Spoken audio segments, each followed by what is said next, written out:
तो कल हमने कहां तक पढ़ा था? कल कहां तक पढ़ा था हमने? रैंकाइन्स थ्योरी आई थिंक कल हमने कंप्लीट की थी। Yes sir. Okay okay okay. तो आज हम पढ़ेंगे, आज का हमारा टॉपिक है different cases of different cases of lateral pressure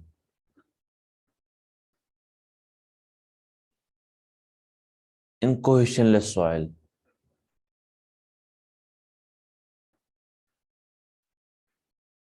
ठीक है, आज हम देखेंगे different cases of soil pressure in cohesionless case.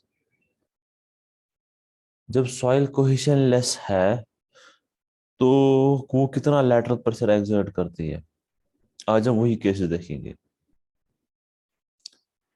तो पहला केस इसमें जो है, that is dry backfill with no surcharge.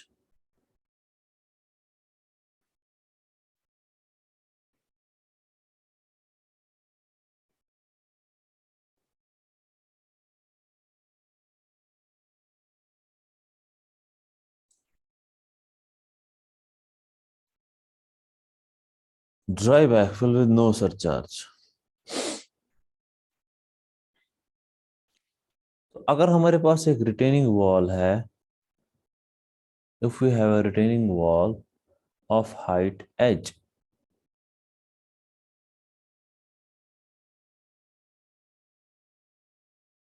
Battery low, एक मिनट वेट कर लो।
ओके,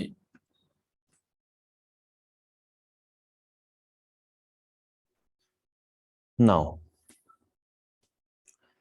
अब अगर हमारे पास एक रिटेनिंग वॉल है ऑफ हाइट एच, ठीक है, एंड ये रिटेन कर रहा है एक बैकफिल, ये रिटेन कर रहा है एक बैकफिल जिसमें ड्राई कोहेशनलेस सॉइल है, जिसमें ड्राई कोहेशनलेस सॉइल है विद नो सरचार्ज, सरचार्ज नहीं, कुछ भी नहीं सरचार्ज। क्या हो गया? Battery low, battery low, just a minute.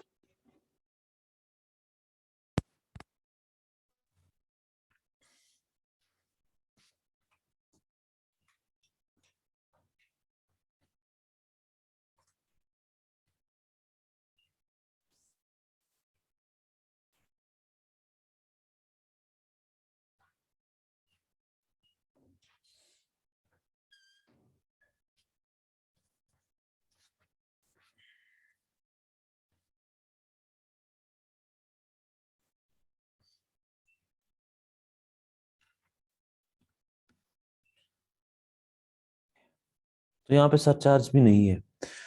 Then आपको पता है अर्थ प्रेशर किसके बराबर होता है? Earth pressure at any depth की फॉर्मूला है P is equal to K gamma Z. ठीक है, earth pressure at any depth उसकी फॉर्मूला है के गामा जेड। ना अर्थ प्रेशर एट टॉप यहाँ पे कितना होगा, जेड का वैल्यू सब शूट करो, जीरो, तो वो जीरो होगा।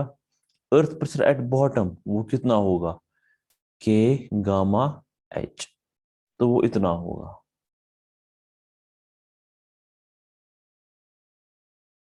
तो ज्वाइन कर लो।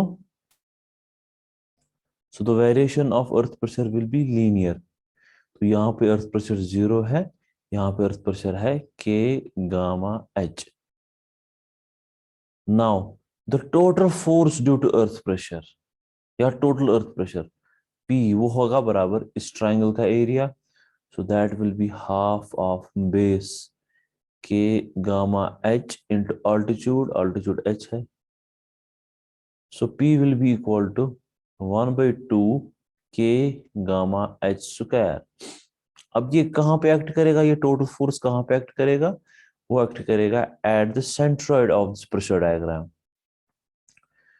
चूंकि ये प्रेशर डायग्राम जो है, चूंकि ये प्रेशर डायग्राम जो है ये ट्राइंगुलर है, वो ट्राइंगल का सेंट्रोइड जो होता है फ्रॉम द बेस वो होता है at a distance h/3। So this here, तो ये टोटल फोर्स जो है या टोटल प्रेशर जो है वो यहाँ पे एक्ट करेगा।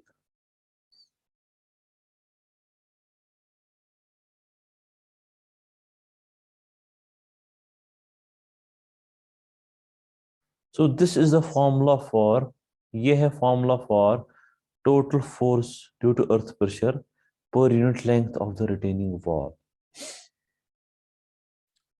नाउ रिमेंबर, ठीक है, रिमेंबर, अगर सॉइल जो है, अगर सॉइल में अर्थ प्रेशर एट रेस्ट है, if pressure is earth pressure at rest, अगर सॉइल में प्रेशर जो है वो है earth pressure at rest, then K की जगह क्या आएगा, के की जगह आएगा वैल्यू के नॉट, देन टोटल फोर्स किसके बराबर आएगा, 1/2 के not gamma H square. Similarly if active pressure is acting,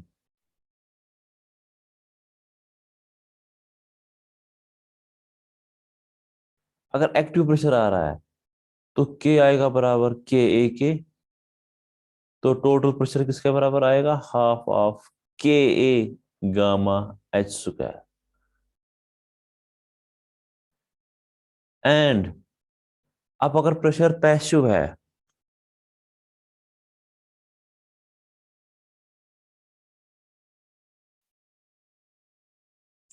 अगर प्रेशर पैसिव है, कोफिशिएंट ऑफ अर्थ प्रेशर जो है, कोफिशिएंट ऑफ अर्थ प्रेशर जो है वो आएगा बराबर के पी के, coefficient of passive earth pressure के, then total force due to earth pressure किसके बराबर आएगा, 1/2 K P gamma H square.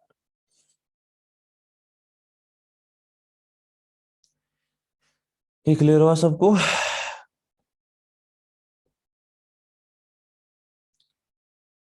ये क्लियर हुआ सबको।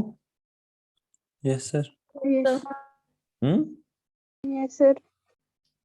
Okay, so next case is,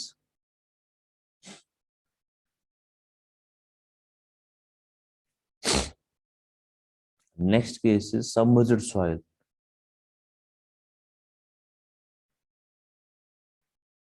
Submerged soil with no surcharge.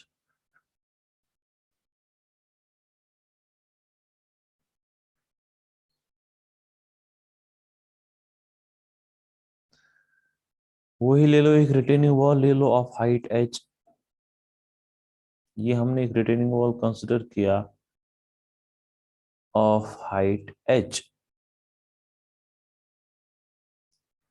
अब यहाँ पे जो ये रिटेन कर रहा है सॉइल, ये कोहेशनलेस सॉइल है, बट ये सबमर्ज्ड भी है।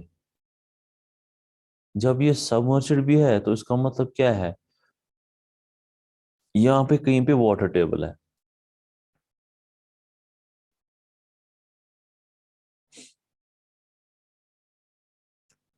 जब वाटर टेबल है तो remember this soil will be submerged, ये सॉइल सबमर्ज्ड होगी, और इसका यूनिट वेट जो हमें लेना है वो लेना है सबमर्ज्ड यूनिट वेट।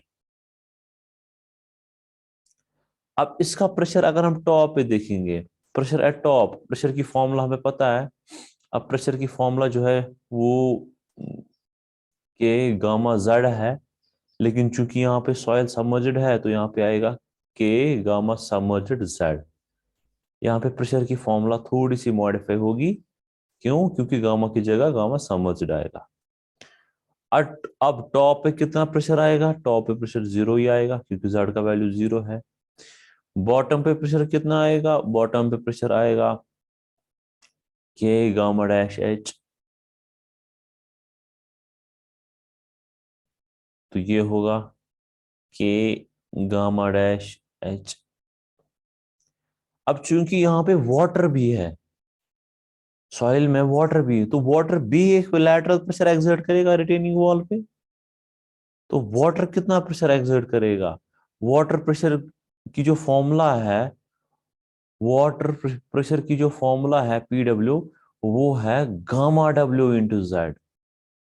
वाटर कितना प्रेशर एक्सर्ट करेगा उसके लिए फॉर्मूला है gamma W into Z. Gamma W is the unit weight of water, Z is the depth. तो अगर हम टॉप पे देखेंगे, टॉप पे वाटर प्रेशर भी जीरो आएगा। बॉटम पे देखेंगे, बॉटम पे वाटर प्रेशर कितना आएगा?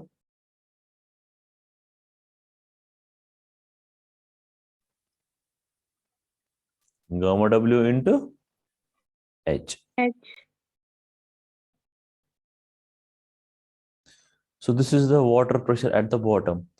और वाटर प्रेशर के साथ हम कोफिशिएंट मल्टीप्लाई नहीं करते हैं। वाटर प्रेशर के साथ हम कोफिशिएंट कभी भी मल्टीप्लाई नहीं करते हैं। क्यों? क्योंकि वाटर जो है, हाँ, क्योंकि वाटर जो है वो हाइड्रोस्टैटिक प्रेशर एक्सर्ट करता है, हाइड्रोस्टैटिक प्रेशर एक्सर्ट करता है। And according to Pascal's law, hydrostatic जो है इक्वल होता है हर डायरेक्शन में। जब हाइड्रोस्टैटिक प्रेशर इक्वल होता है हर डायरेक्शन में, मीनस सिग्मा एच वहां पे होगा बराबर सिग्मा एक्स के। तो जब सिग्मा एच होगा बराबर सिग्मा एक्स के वाटर में, वाटर के केस में, तो के का वैल्यू आएगा ना 1।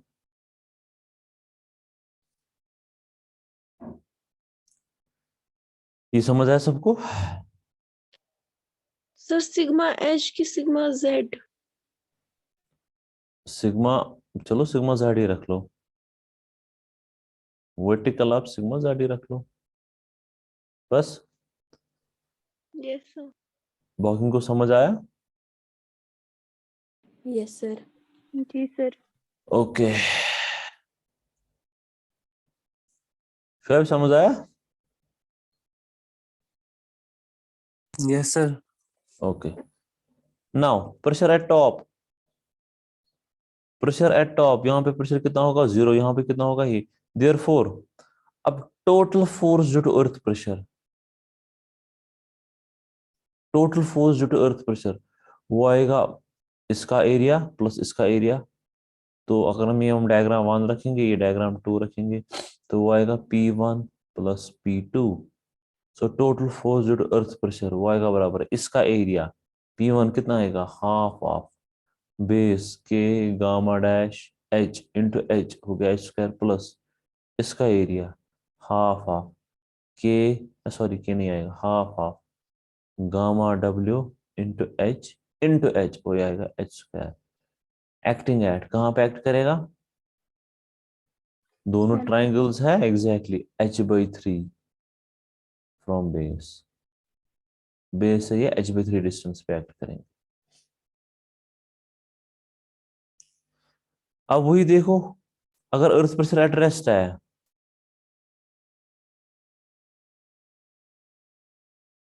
अगर अर्थ प्रेशर एट रेस्ट एक्ट कर रहा है, देन के हो जाएगा के नॉट। तो टोटल फोर्स जो अर्थ प्रेशर बन जाएगा 1/2 के not gamma dash H square plus 1/2 gamma H square. अगर एक्टिव अर्थ प्रेशर है,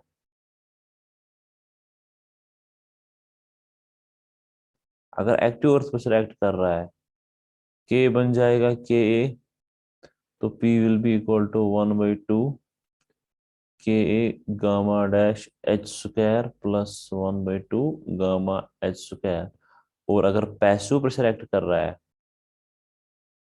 अगर पैसिव प्रेशर एक्ट कर रहा है,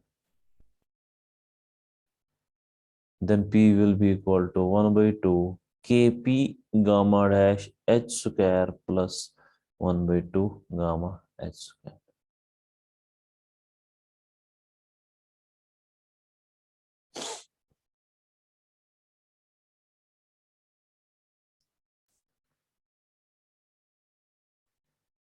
Clear?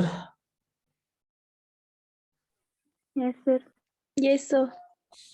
तो now तीसरा case,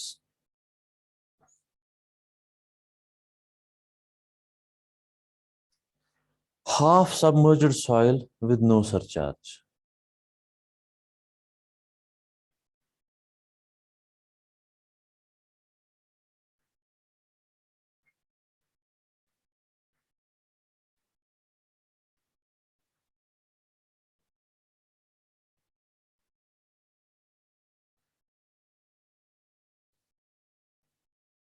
Half submerged soil with no surcharge.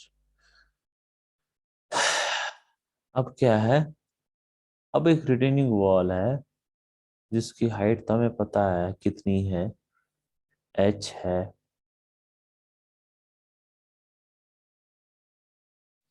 ये रिटेन कर रहा है सॉइल को,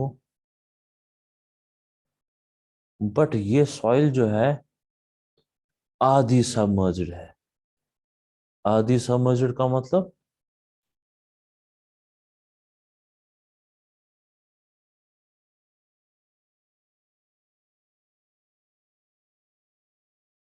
इसमें वाटर टेबल बीच में कहीं पे है। फॉर एग्जांपल यहाँ पे वाटर टेबल है, यहाँ पे वाटर टेबल है।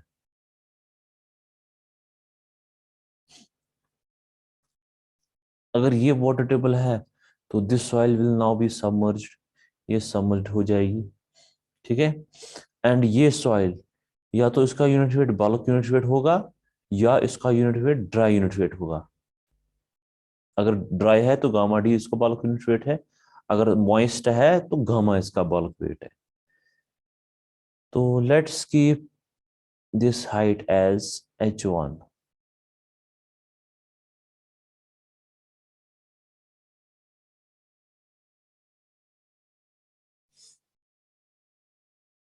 तो हम पॉइंट्स का नाम रख लो, ये हो गया पॉइंट ए, ये हो गया पॉइंट बी, ये हो गया पॉइंट सी।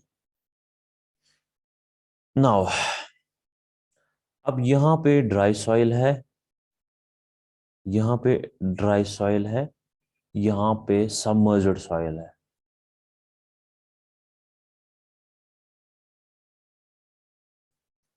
तो हमें देखना है total force due to earth pressure in this case. तो वो कैसे देखेंगे, सबसे पहले for dry soil, dry soil के लिए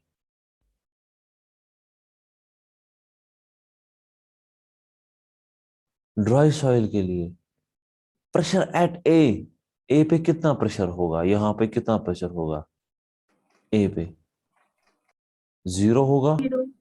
क्यों? क्योंकि प्रेशर की फॉर्मूला है के गामा जेड, तो जेड 0 है तो अर्थ ए पे प्रेशर 0 होगा। बी पे कितना होगा, यहाँ पे बी पे कितना प्रेशर होगा, के gamma h1।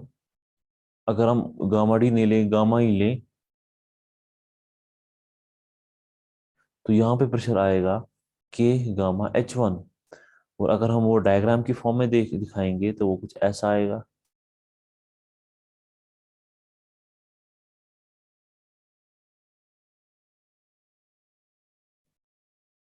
So this is 0 and this is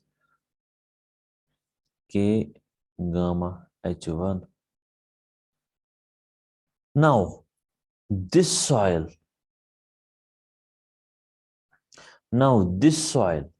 will act as surcharge on submerged soil. मैं यहां पे लिखूंगा now dry soil will act as surcharge on submerged soil.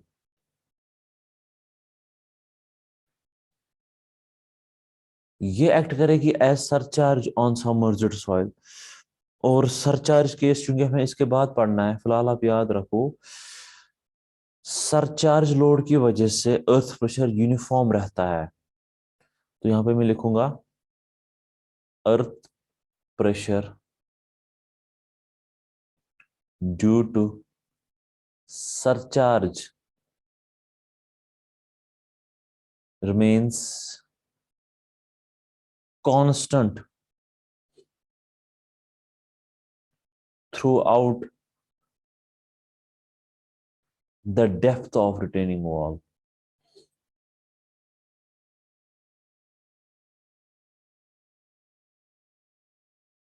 ये मैं यहाँ पे पॉइंट लिखा मैंने कि सरचार्ज लोड की वजह से जो अर्थ प्रेशर आ रहा है वो कांस्टेंट आएगा through out the depth of the retaining wall.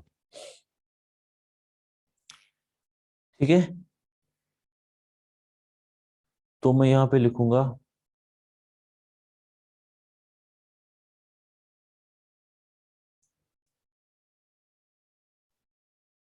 Surcharge load on या सरचार्ज ऑन सबमर्ज्ड सॉइल।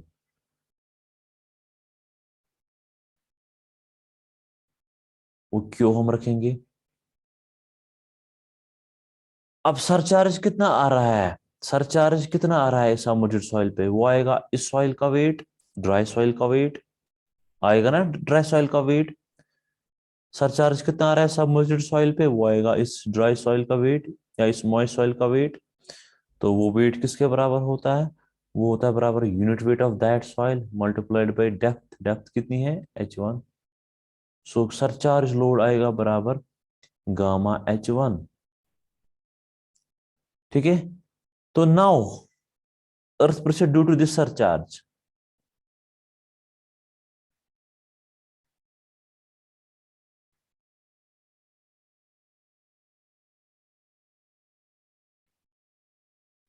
इस सरचार्ज की वजह से अर्थ प्रेशर कितना आएगा? वो आएगा बराबर coefficient of earth pressure multiplied by this vertical surcharge. अब क्यू का वैल्यू है gamma into h1 which is equal to K gamma h1। So that means, मैं कलर चेंज करता हूं,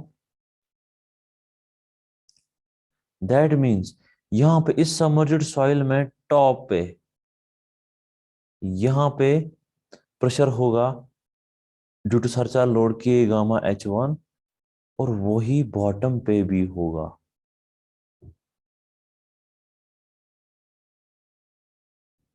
यहां पे होगा ड्यू टू सरचार्ज होगा के गामा h1 और वही बॉटम पे भी होगा के गामा h1।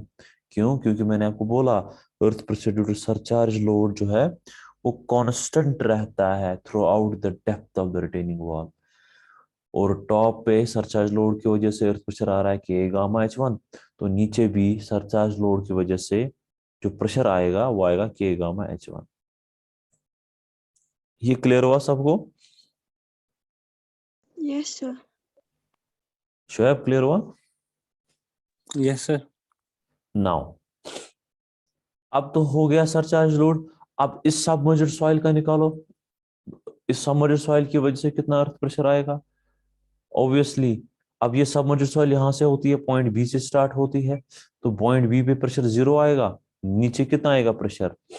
के gamma dash multiplied by this distance. तो सबमर्ज्ड सॉइल की वजह से प्रेशर इतना आएगा।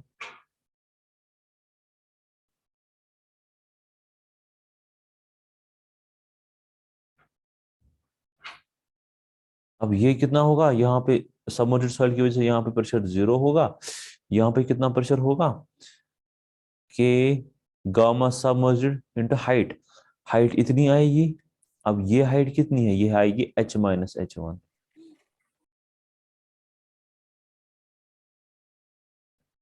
अब यहाँ पे वाटर भी है, वाटर की वजह से भी प्रेशर आएगा, तो ऑब्वियसली वाटर की वजह से प्रेशर फॉर्मूला मैंने आपको बताई है गामा इंटू जेड, तो वो भी यहाँ पे 0 आएगा और बॉटम पे कितना आएगा,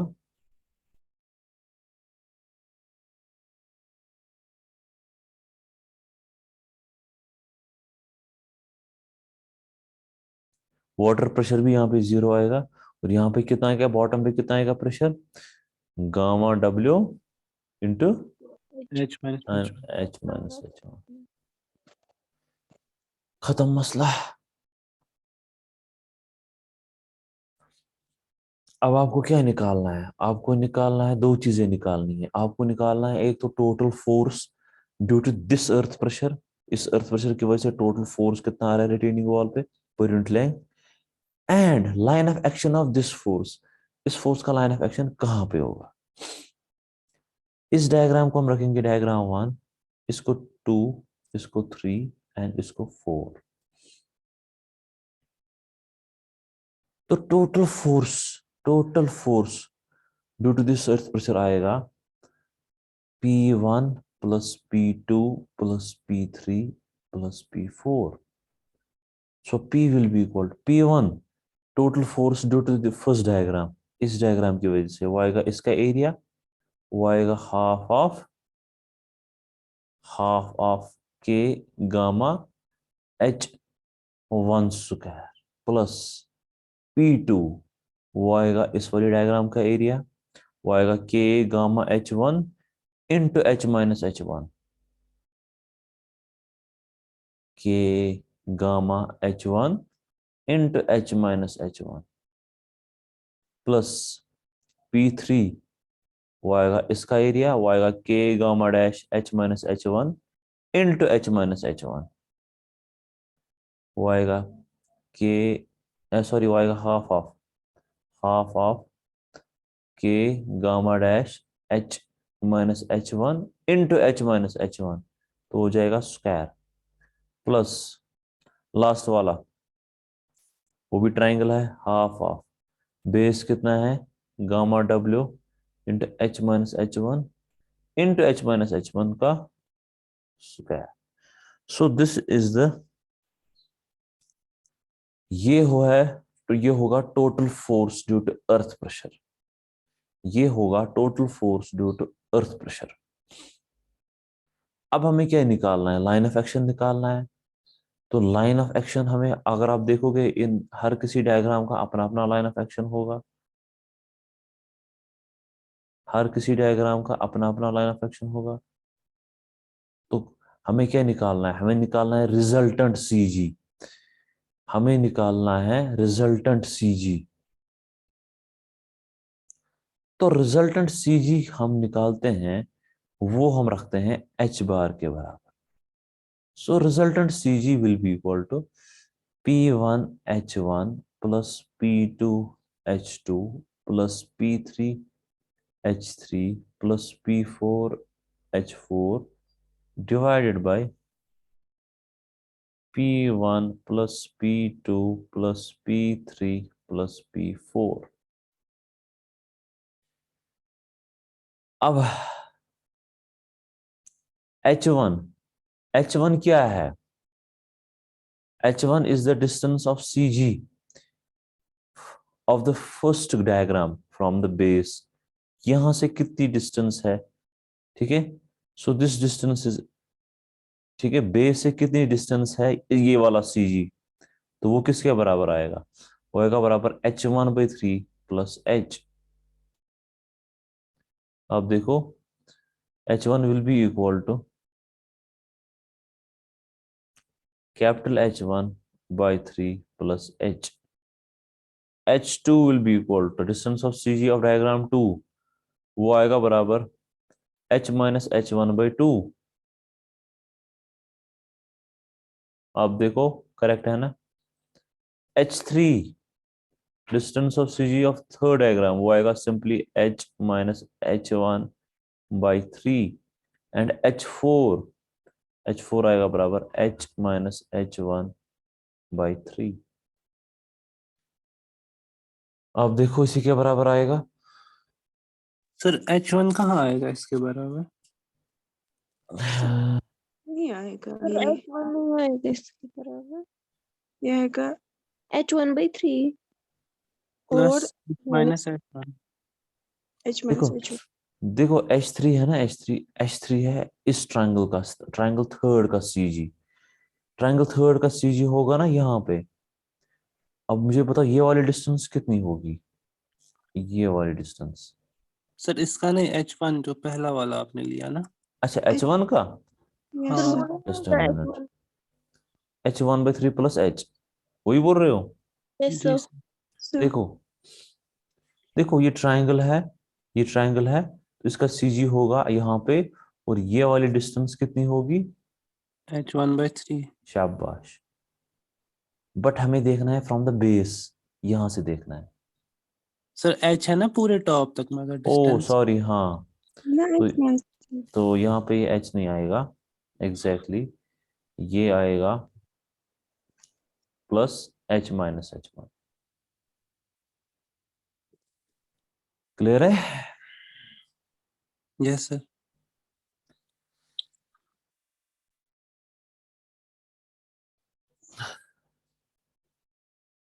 मेहरुल्ला आप कहाँ हो? Yes sir. अब कहाँ हो, सोए हो? नहीं सर यहीं पे। आपने तो देखा ही नहीं। तो मैंने बोला। अच्छा ठीक ठीक। सो दिस वाज द, ये दूसरा केस था। कौन सा केस था? Half submerged case. अब तीसरा केस, तीसरा केस है dry soil with uniform surcharge.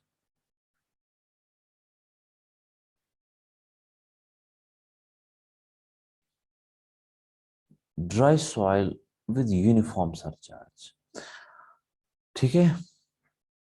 अब क्या है, अब एक रिटेनिंग वॉल है जिसकी हाइट h है। अब ये रिटेन कर रहा है बैकफिल को, ये रिटेन कर रहा है बैकफिल को। बैकफिल जो है वो तो कोहेशनलेस है, हमें पता है, बट ड्राई भी है। बट अब यहाँ पे surcharge load, uniform surcharge load act हो रहा है, Q पर यूनिट एरिया। अब यहाँ पे एक सरचार्ज लोड एक्ट हो रहा है Q पर यूनिट एरिया। अब ये सरचार्ज लोड ट्रैफिक लोड भी हो सकता है, बिल्डिंग लोड भी हो सकता है, कुछ भी हो सकता है, ठीक है। ये सरचार्ज लोड ट्रैफिक लोड भी हो सकता है, पेमेंट लोड भी हो सकता है, बिल्डिंग लोड भी हो सकता है, कुछ भी लोड हो सकता है, या लाइव लोड भी हो सकता है, कुछ भी हो सकता है ये सरचार्ज लोड, बट ये यूनिफॉर्म। ओके। तो सॉइल, चूंकि यहां से सॉइल जो है नॉर्मल है, तो इसका यूनिट वेट हम गामा लेंगे। इसको पॉइंट ए रख लो, इसको पॉइंट बी रख लो। नाउ प्रेशर एट ए कितना होगा? अब चूंकि यहाँ पे सरचार्ज है, तो मैंने आपको बोला पहले हमें सरचार्ज लोड की वजह से देखना पड़ेगा। तो प्रेशर एट ए पे कितना प्रेशर होगा? अर्थ प्रेशर कितना होगा, lateral pressure? K times Q। Exactly, K times Q. और lateral pressure at B, B पे भी कितना होगा? पहले हम देखेंगे due to surcharge. Due to surcharge की वजह से लैटरल प्रेशर एट ए होगा K Q, and lateral pressure at B भी उतना ही होगा के टाइम्स क्यू, क्योंकि if earth pressure due to surcharge remains constant throughout the depth, ठीक है। फिर हम देखेंगे सॉइल की वजह से लैटरल प्रेशर एट ए, वो तो जीरो आएगा सॉइल की वजह से, similarly lateral pressure at B, नीचे बॉटम पे कितना आएगा? वो आएगा बराबर अपना जो होता है सॉइल का के गामा एच। H. तो अगर हम देखेंगे सबसे पहले यहाँ पे टॉप पे देखेंगे सरचार्ज की वजह से इतना लोड आ रहा है, इतना प्रेशर आ रहा है, और वही बॉटम पे भी आएगा, इतना आ रहा है। उसके बाद सॉइल की वजह से अर्थ प्रेशर आ रहा है, टॉप पे 0 आ रहा है, बॉटम पे कितना आ रहा है? K gamma H. के gamma H. So this is, ये प्रेशर यहाँ पे कितना होगा? ये होगा के टाइम्स क्यू। यहाँ पे भी कितना होगा? K times Q. ये है earth pressure due to soil, यहाँ पे 0 है, यहाँ पे है K gamma H. So this is diagram first and this is diagram second. So total force due to earth pressure.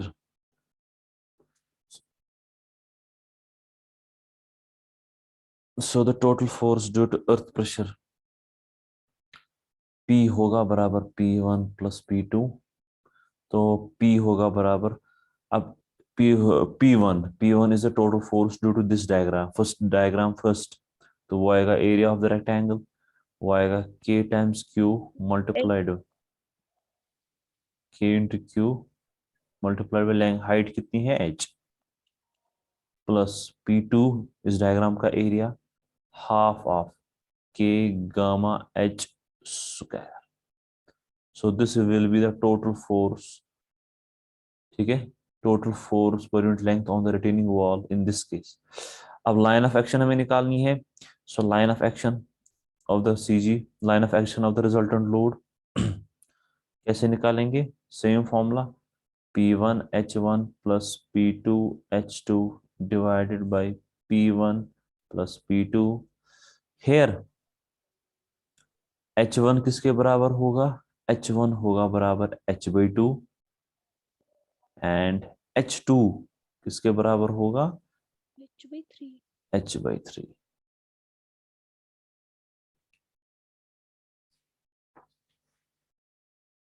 Clear? Yes, sir.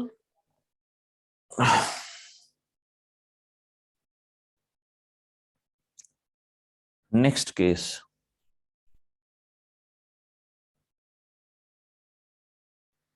Shoaib समझ आ रहा है? Yes, sir. Now next case,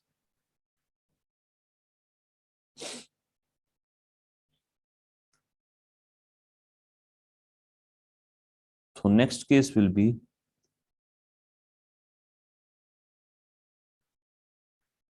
different dry soils।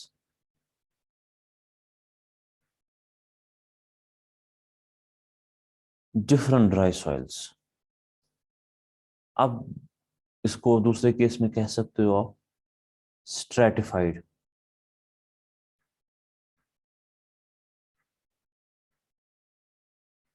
Stratified soil आप कह सकते हो इसको दूसरे case में।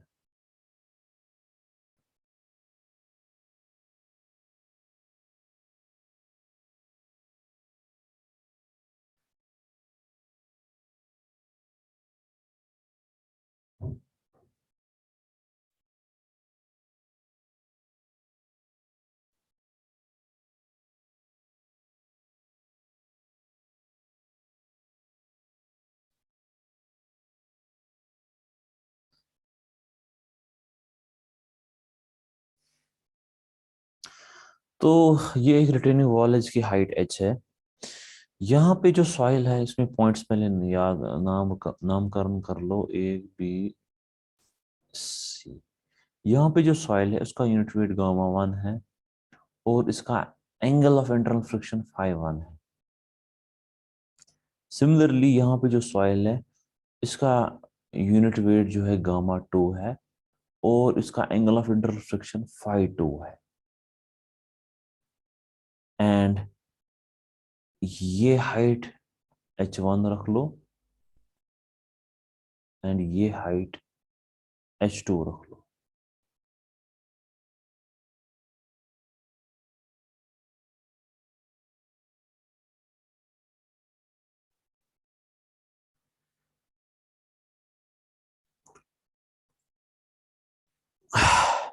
नाउ रिमेंबर, जब दो सॉइल्स का फाई डिफरेंट है तो कोएफिशिएंट ऑफ अर्थ प्रेशर भी दोनों सॉइल्स का डिफरेंट होगा। ठीक है, जब दो सॉइल्स का phi angle of internal friction different है तो दोनों सॉइल्स का कोएफिशिएंट ऑफ अर्थ प्रेशर के का वैल्यू डिफरेंट होगा।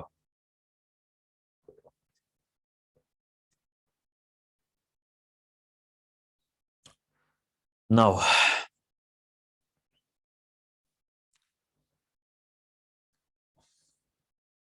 अगर इसको हम रखेंगे नाम सॉइल ए, यहां पे सॉइल ए है और यहां पे सॉइल बी है, तो प्रेशर एट ए पे कितना प्रेशर होगा? ऑब्वियसली 0 होगा। पहले हम लिखेंगे सॉइल ए की वजह से, ऊपर हेडिंग लिखो सॉइल ए की वजह से, तो प्रेशर एट ए कितना होगा? 0 होगा। प्रेशर एट बी कितना होगा?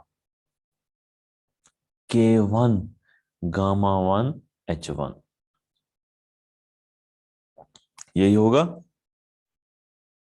K1 gamma 1 H1।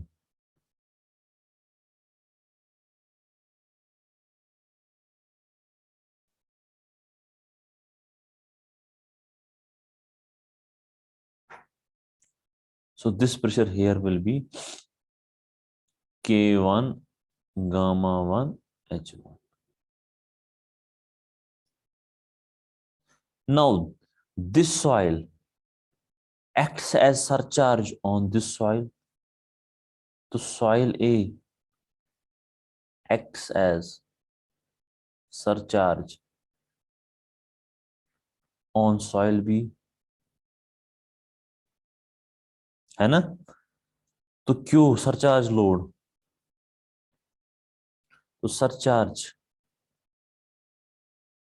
Q किसके बराबर होगा?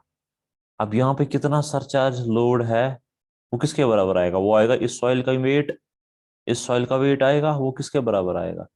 वो आएगा बराबर गामा 1 इंटू H1। ठीक है, okay. Now earth pressure due to this surcharge, lateral pressure due to this surcharge at B। अब यहां पे वर्टिकल स्ट्रेस क्यों आ रहा है? गामा 1 H1, अब उसकी वजह से कितना अर्थ प्रेशर होगा? वो आएगा, लेकिन कहां पे? बी में। बी में कौन सी सॉइल है? सॉइल बी है, तो यहां पे होगा K2 इंटू क्यू, तो वही होगा बराबर K2 into gamma 1 into H1।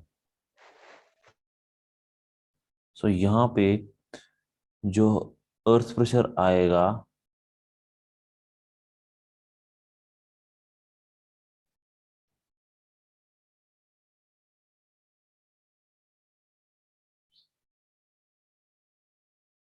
वो ये आएगा K2 गामा 1 H1, और सिमिलरली यहां पे भी जो ये अर्थ प्रेशर होगा ये होगा बराबर K2 gamma 1 H1।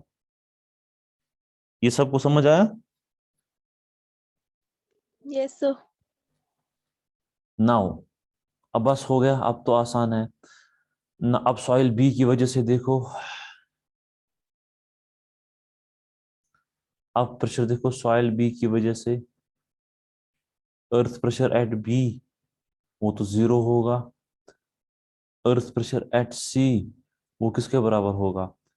K2 gamma 2 H2। तो दिखाओ डायग्राम में।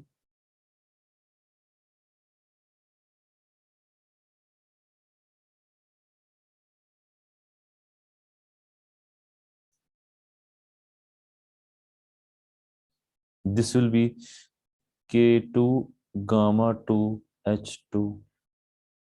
बस अब तो आसान है। This is diagram first, second, third. So the total pressure total force due to earth pressure will be P1 plus P2 plus P3। So total P will be equal to P1 किसके बराबर आएगा? Half of K1 gamma 1 H1 square plus P2 किसके बराबर आएगा, K2 gamma 1 H1 into H2 H2 plus P3 आएगा बराबर half of K2 gamma 2 H2 into H2 square. तो और लाइन ऑफ एक्शन आपको पता है, रिजल्टेंट फोर्स आपको पता है, वो आएगा बराबर P1H1 plus P2H2 plus P3H3 divided by P1 plus P2 plus P3, और H1 H2 H3 के सेम वैल्यू होंगे, है ना। यस सर, H1 के होंगे H1/3 plus H2। Exactly H1 होगा बराबर H1/3 plus H2। Similarly H2 के वैल्यूज होंगे H2, हाँ H2/2, एंड H3 के वैल्यूज होंगे H2/3। H2/3। Clear. Yes sir. अब रिमेम्बर, अब देखो यहाँ पे, तो ये मैंने आपको फॉर्मूला बताई in general case. In general case means ये अर्थ प्रेशर एट रेस्ट भी हो सकता है, earth pressure active earth pressure भी हो सकता है, एंड पैसिव अर्थ प्रेशर भी हो सकता है। तो अब यहाँ पे इसमें एक चीज देख लेना, अगर φ1 जो है ग्रेटर देन है φ2 से, देन K2 जो है वो के question of active earth pressure of दूसरी सॉइल वो ज्यादा होगा Ka1 से इन एक्टिव केस। और अगर पैसिव केस में देखोगे तो Kp1 ही ज्यादा होगा Kp2 से पैसिव केस में।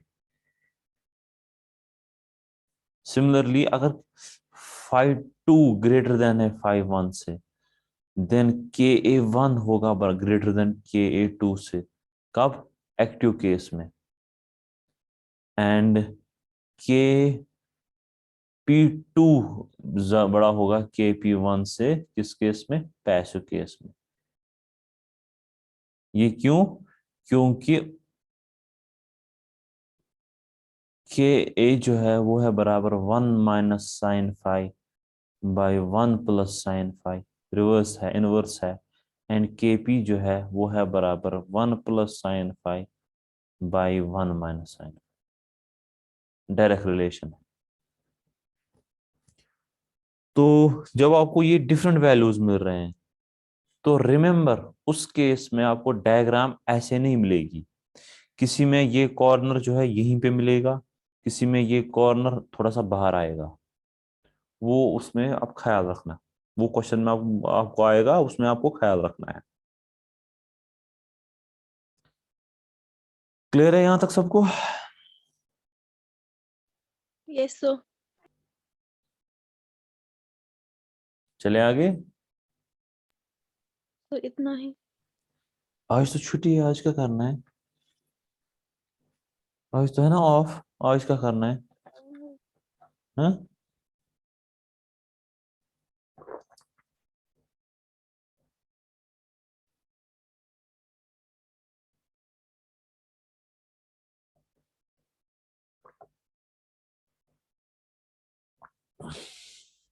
अब दो केसेस ओवर है, इनको खत्म करेंगे। दो, हाँ दो केसेस है, दो केसेस ओवर है, इनको खत्म करेंगे, फिर कल न्यूमेरिकल करेंगे, ठीक है। ठीक है सर। शैब क्या बता रहे हो शैब। सर ठीक है, चलेंगे आगे। ओके, तो हमने कितने केसेस किए, चार। अब है पांचवा case,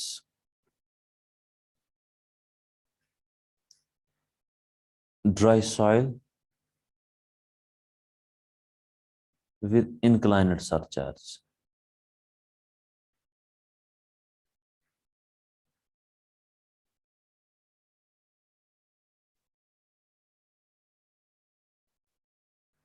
dry soil with inclined surcharge. Inclined surcharge का मतलब मींस जो बैकफिल की हॉरिजॉन्टल सरफेस है वो ट्रूली हॉरिजॉन्टल नहीं है। The backfill surface is not horizontal.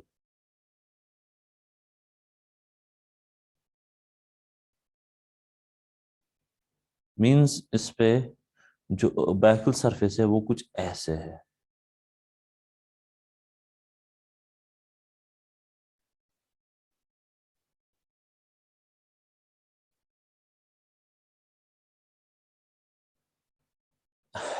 Means backfill is at some angle beta. The backfill soil it is at some angle beta.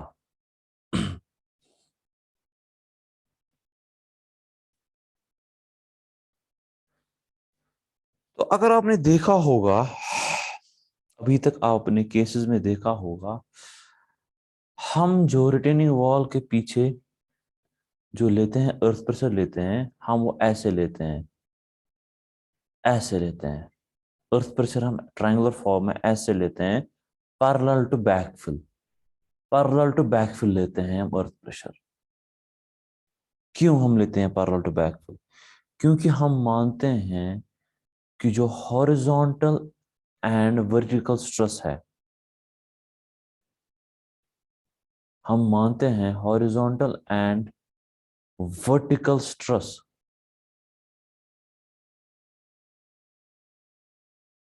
ये आपस में कॉन्जुगेट स्ट्रेसेस हैं।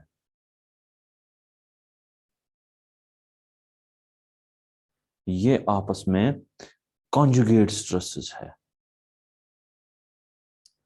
ठीक है, मैंने कहा हम लेते हैं earth pressure on the retaining wall, हम पैरेलल लेते हैं, हॉरिजॉन्टल लेते हैं, पैरेलल टू द बैकफिल लेते हैं। क्यों?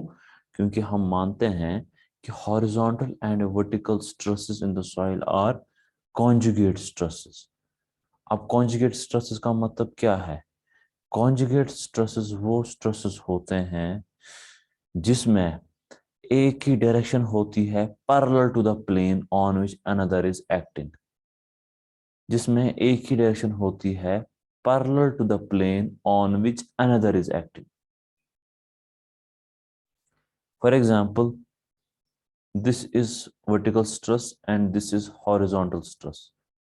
अब हॉरिजॉन्टल स्ट्रेस जो है इस डायरेक्शन में एक्ट कर रहा है, वर्टिकल स्ट्रेस की प्लेन की यही डायरेक्शन है, तो हो गया ना ये। तो हॉरिजॉन्टल स्ट्रेस अगर आप देखोगे, its direction is parallel to the plane on which vertical stress is acting. Similarly vertical stress ऐसे आ रहा है, तो अगर हम देखेंगे इसकी direction it is parallel to the this plane. और ये कौन सा प्लेन है? ये वो प्लेन है जिसमें हॉरिजॉन्टल स्ट्रेस एक्ट कर रहा है। तो यही मैंने बोला कि हम यहाँ पे हॉरिजॉन्टल एंड वर्टिकल स्ट्रेसेस लेते हैं एज कॉन्जुगेट स्ट्रेसेस। क्लियर है? ये हुआ सबको समझ? ये सबको समझ आया? Yes sir. तो अब देखो यहाँ पे, अब यहाँ पे बैकफिल साइड तो हॉरिजॉन्टल है नहीं, तो हम क्या करते हैं? हम फिर से यहाँ पे मानते हैं कि horizontal and vertical stresses are conjugate stresses. यहाँ पे भी हम मानते हैं horizontal and vertical stresses are conjugate stresses. लेकिन in this case earth pressure जो हम निकालेंगे वो उतना ही होगा। अर्थ प्रेशर जो हम निकालेंगे वो उतना ही होगा, but that earth pressure will also be parallel to the backfill. ये अर्थ प्रेशर भी बैकफिल के पैरेलल होगा। मींस यहां पे जो अर्थ प्रेशर एक्ट करेगा वो ऐसे एक्ट करेगा, पैरेलल टू द बैकफिल। क्यों होगा पैरेलल टू द बैकफिल? क्योंकि हम मानते हैं ये दो स्ट्रेसेस कॉन्जुगेट है और यहाँ पे बैकफिल सरफेस इंक्लाइंड है। अब जितना यहाँ पे एंगल होगा उतना ही यहाँ पे भी एंगल होगा, this will B beta.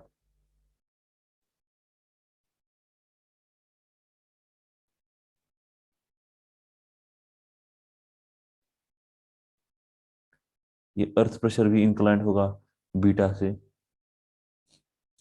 Now if this is point A, this is point B, तो अर्थ प्रेशर एट ए वो तो 0 आएगा, अर्थ प्रेशर एट बी वो नॉर्मल आएगा, के गामा एच, तो वो तो नॉर्मल आएगा।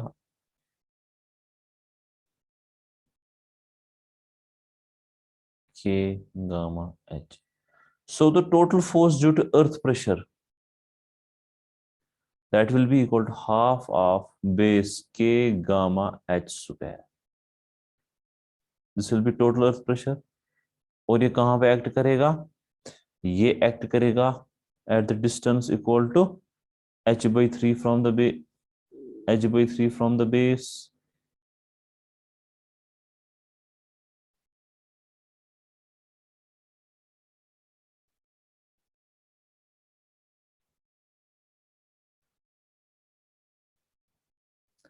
h/3 from the base.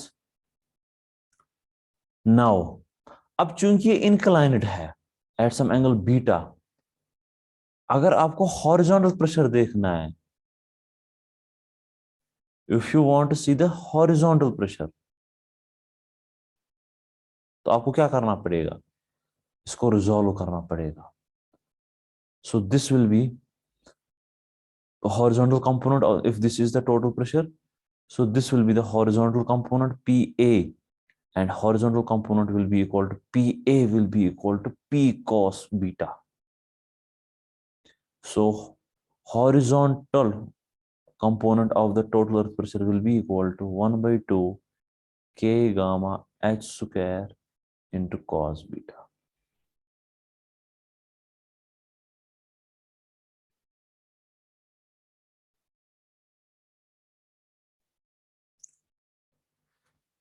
ये क्लियर हुआ सबको? Yes sir. Yes, sir. Now अब यहाँ पे कोफिशिएंट ऑफ प्रेशर जो है उसकी फॉर्मूला मॉडिफाई की गई है, क्योंकि ठीक है, क्योंकि अगर आपने याद होगा रैंकाइन ने थ्योरी दी थी, उसने एज्यूम किया था, उसमें रैंकाइन ने एज्यूम किया था the backfill surface is horizontal, but यहाँ पे बैकफिल सरफेस हॉरिजॉन्टल नहीं है, तो उस वजह से यहाँ पे थोड़ी सी मॉडिफिकेशन की गई है ताकि हम इस केस में भी रैंकाइन्स थ्योरी यूज करें। अब यहाँ पे मॉडिफिकेशन जो है वो कोफिशिएंट ऑफ प्रेशर में आई है, तो यहाँ पे जो कोफिशिएंट ऑफ एक्टिव प्रेशर हमें निकल के आता है, के ए जो निकल के आता है वो आता है cos beta into cos beta minus under root of cos square beta minus cos square phi divided by cos beta plus under root of cos square beta minus cos square phi. And अगर आप KP देखोगे, KP यहाँ पे में निकल के आता है cos beta into cos beta plus under root of cos square beta minus cos square phi divided by cos beta plus under root, sorry यहाँ पे माइनस आएगा, into under root of cos square beta minus यहाँ पे minus है, यहाँ पे plus आएगा I think,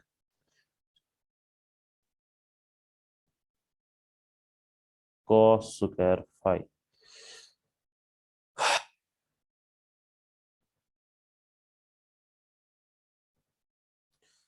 So this is the modified value of coefficient of active pressure and coefficient of passive pressure. ये है इनके modified values.